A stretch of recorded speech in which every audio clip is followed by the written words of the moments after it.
I just finished reading a chapter in one of Neville Goddard's books, and he shares an example of using consciousness or your imagination to get what you want.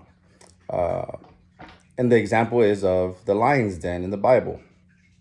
I forget the character, but the point of the story is that you have to turn away from the lions.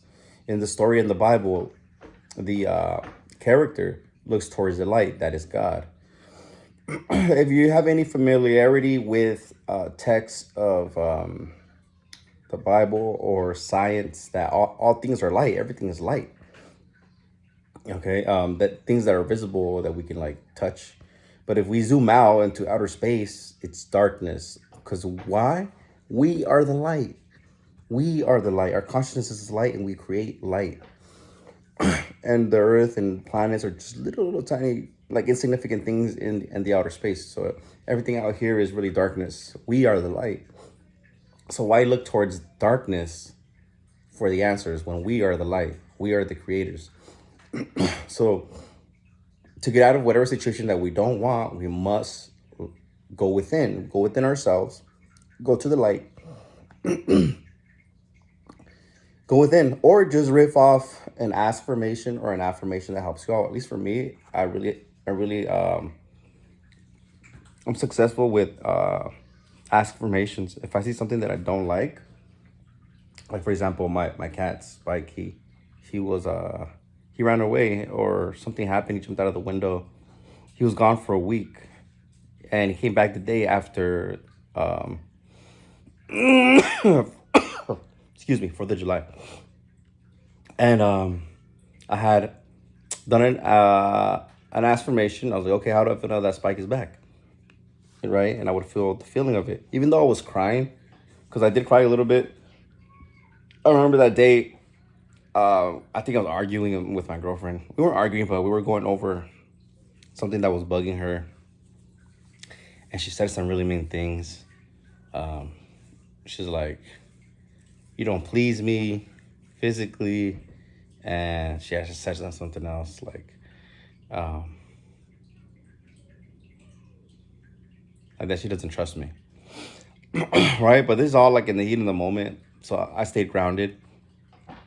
And so I'm going through that, and I'm missing my cat, my first pet. I had him since he was a baby. So I don't know. Maybe it was just all the everything that's happening. I kind of like it was sad, and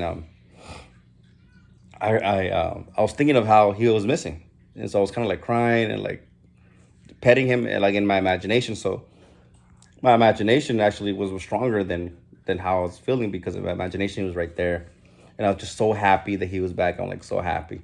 And I did that. That happened. He came back a week later from the time that he was missing. And then I was petting him. I remember I was petting him. And then now I'm petting him. This morning he was in my arms. Excuse me. Now, that's what you have to do.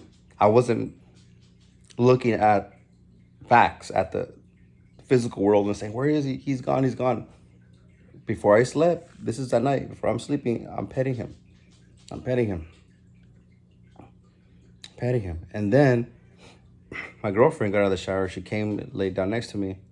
And I told her, just wanted to confirm, hey, you still want to be with me even after you said all that? She's like, yeah. She said, pay attention to what I do, not what I say. And then we made love. And then we made love again in the morning. We had sex. For those who, I think everybody knows what that means. I made love. But that's what you got to do. You can't look at the problem. See, for what I did with my girlfriend, I was like, I didn't say, what do you mean by that? And I was like, do you still want to be with me? Like, you want to be with me? Being with me has nothing to do with me being untrustworthy, without me not pleasing her physically or sexually. I'm not focusing on the problem. I'm focusing on the goal that I want, which is to be with her. Okay? And all the process that comes with that. The communication, the intimacy, etc. All right, so I hope you like this one. Hope it made sense. I like to use this type of understanding every time I see something that I don't like. I feel like if you do it at that moment, it's very powerful because you start changing the conversation in your mind. If you want one-on-one help, click the description, send me an email, and I'll give you the details on how to work one-on-one.